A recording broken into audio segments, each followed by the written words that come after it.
Alrighty, guys, what is going on? So, I'm gonna go over a breakdown for everything that we've gone over in these last, few. I don't want to say days. In the last few weeks, actually, yeah.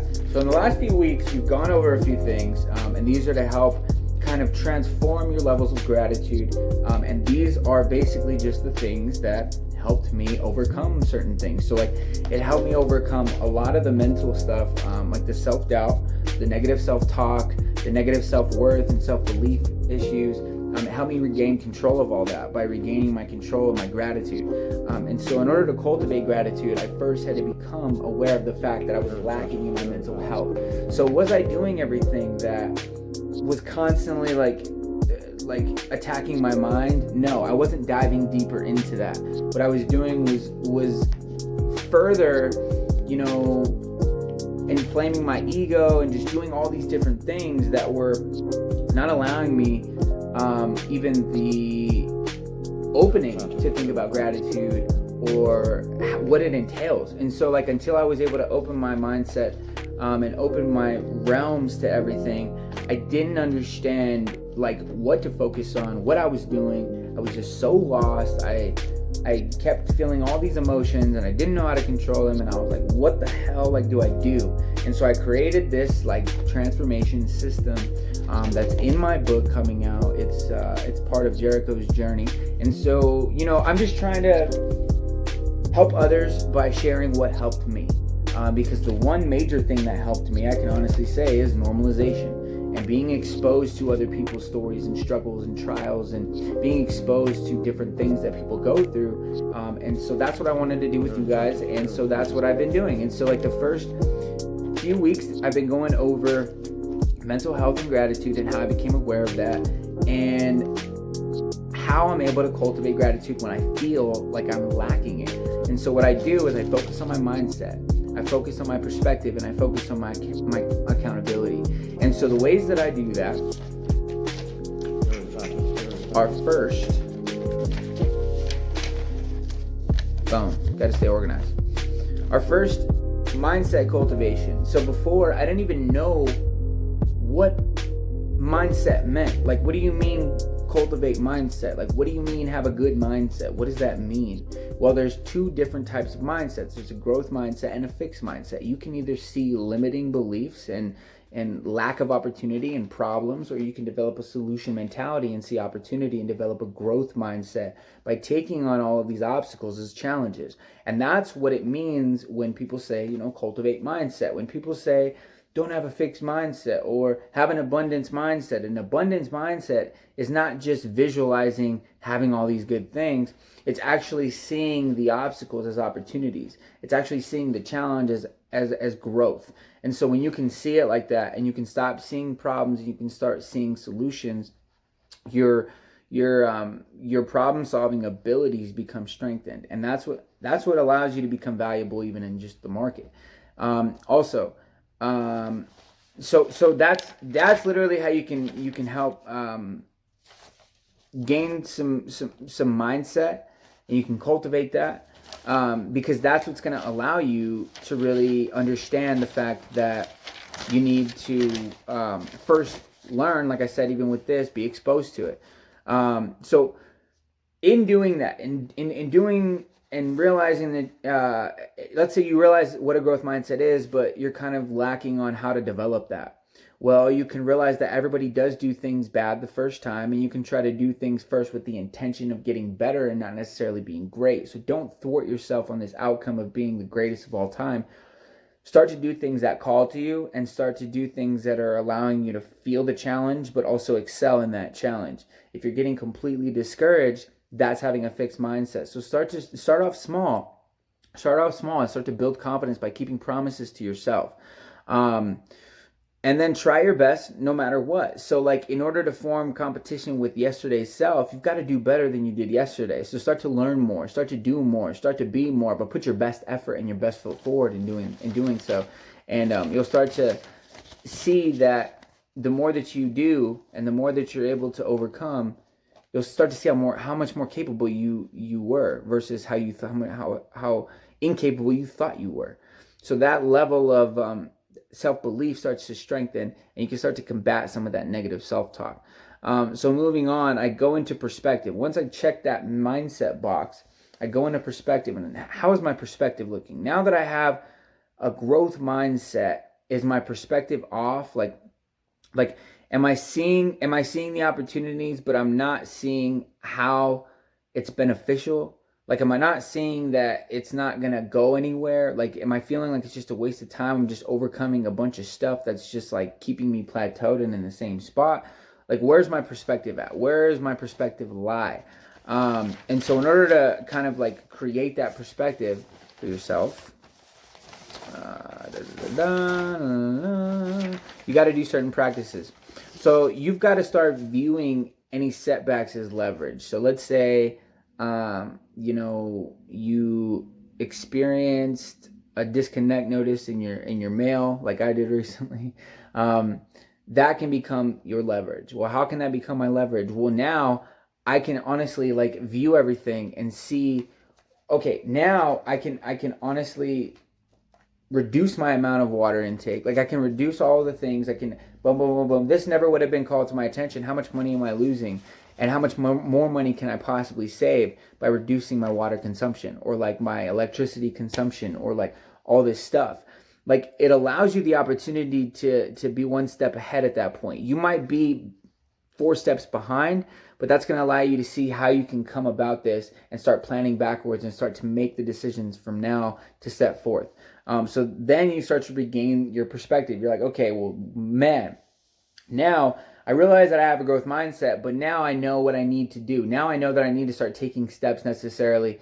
And I see that it's not impossible. I can, like, my perspective is open. I can see that things are not impossible if I just take small adjustments. And that leads me to the other step, which is taking small adjustments. So start taking small adjustments towards your goals. The more momentum you can start to build, again, you're going to start to develop discipline in when you start taking more accountability. But for right now, start taking small adjustments. Start capitalizing on the small things. Start building that. And then start utilizing these small battles and start gaining leverage throughout the war. And then release the need for instant gratification. In order to cultivate the right perspective, don't think of things as coming quickly. Start thinking things as coming with the more effort you put forth. The more effort you put forth, the more satisfaction you should feel. Not necessarily the more rewards you get, the more satisfaction you should feel. That's all kind of like temporary make-believe, because even if you get the reward, it's only going to last that moment. You're not going to feel that bliss the entirety of your life. And then you're going to start looking for the next reward, the next reward. Be proud of your efforts. Be proud of the merit that you're putting up. And just expose yourself to as many processes as you can. That's why I'm putting these videos out. That's why I'm putting my perspective out there, because maybe some people can normalize it and use it to their advantage. They can see the things that I've done, and if it works for them, it works for them. If it doesn't, it doesn't. But at least they're exposed to it, so they can start to see that some other people are going through the same things, and all it takes is a little bit of practice and question asking, and you can figure it out. And then, so like the last thing that I do is perspective. Accountability. And so in order to create kind of accountability, I have to stand guard at the doorway of my mind and watch what goes in. I got to audit everything. So this is when for example, I started to notice I was listening to a lot of negative rap music, and in turn that was affecting a lot of the ways that I was feeling, and a lot of the ways that I was going about how I was resolving how I was feeling. I felt more entitled when I did that. But then as soon as I started switching that over to more positive podcasts or YouTube videos or audiobooks, and I kept learning and kept asking deeper questions about why I was feeling the way I was feeling, and not just like fucking putting it out there like in the wrong ways, that's when I started to really change everything. My perspective, my mindset, everything was kind of falling into place. And now I could really like stand guard at the doorway and realize, okay, this is not me. This is me. This is not me. This is me. And then likes. So I was looking around at myself, and I was seeing everybody around me, and a lot of the people around me weren't taking as much accountability as me. So that was kind of draining to me, because I was putting all this false expectation on that. And in turn, it was just kind of thwarting like it was like uplifting my disappointment, and it wasn't helping me really come into what I wanted to do. And so then I had to learn to set better trigger habits. So when I learned to set better trigger habits, that is when I was able to replace all of the bad things that I knew I was doing, and in turn incorporate new belief systems and new truth systems that I held right in my own heart. So I was able to form my own level of morality here, and I was able to realize that the things that I was doing were not only hindering my own idea of what I wanted for myself, but also hindering other people as well. Like, I wasn't being a leader because I was blaming people. Like, how is that being accountable for your life? So instead of like, I was saying, okay, this is the reason why I'm not where I need to be. This is the reason why I'm not where I need to be. It was my upbringing. It was this. It was that. It was the government. It was this, that, and the other. Instead, when I started taking accountability and I started reforming those thoughts and my trigger habits of what I did after those thoughts and how I treated those thoughts and those emotions, and I stood guard the doorway of my mind, and I was able to sift through everything and be able to let the things that I needed to in and be able to let the things that I needed to out, and be able to take the right sort of blame within myself to be able to be like, look, like, I need to start taking some action to get myself out of this. So in turn, guys, like, the moral of it is, when it comes to mental health, first you've got to be aware of where you're lacking. Like, are you focusing on your mental health? Are you doing it? And are you doing it consistently? Because that's what's going to literally affect the entirety of your life, is the consistency of the ways that you go about things. So the more consistent you can be with auditing your mental health and figuring out if you're grateful or not, the more you can be aware of that, you're on the right path, because then you can start to realize that it's about cultivating the right mindset, viewing the right perspective, and opening up your perspective, and then taking the right accountability to go about the next step, which is discipline. And so that's what I'm going to go over next week, which is discipline. And this is where we're going to start. This is physical health. This is where we're going to start creating momentum. So are you taking care of your physical health? Do you have a morning routine? Are you worried about the first and the last hour of your day? Are you setting yourself up for success, basically?